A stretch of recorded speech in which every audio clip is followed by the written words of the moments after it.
Hey everybody, welcome to today's episode of Own It with Rena Wren. I'm here to encourage you to step into your power to own your words, your worth, and your wisdom. Today we are looking at wisdom as it relates to setting boundaries with toxic people.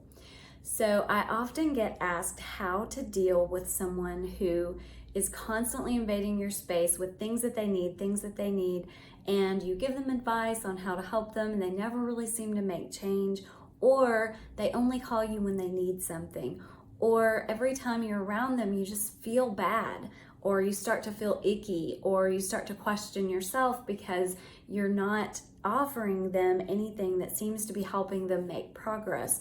Or maybe they are just really negative and they don't have anything positive in their lives. But these may be people who are close to you, like really good friends of yours, or maybe they used to be really good friends and you're kind of feeling like maybe you've grown past that and they haven't, and you judge yourself a lot for feeling like you can't be everything to everybody all the time.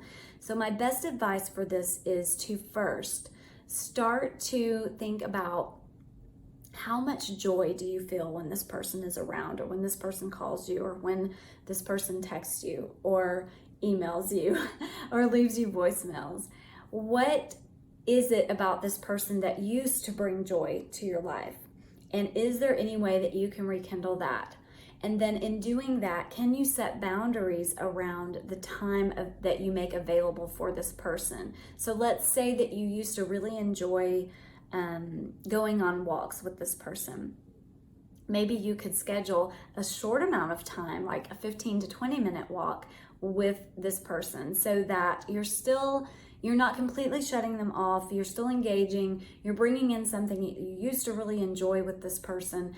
And then the next thing I have to say about that, so that's a good way to start, is just to start setting those boundaries and kind of making it clear that time spent together is going to be doing things that you enjoy, not necessarily spending an hour on the phone giving this person advice that they usually don't take.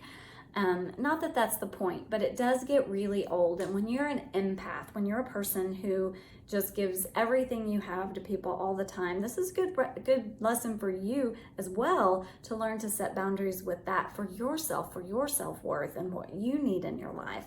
The next thing I would say would be just to start distancing yourself some and see how that feels, and maybe journal about it and take notes about that. Like, how does it feel to not engage every time? If this person calls you 5 times a week, then maybe you take that call 1 time instead of all 5 times, or instead of 3 times. Maybe you just slowly, and it kind of sounds bad to say this, but you start to wean that person off of depending on you.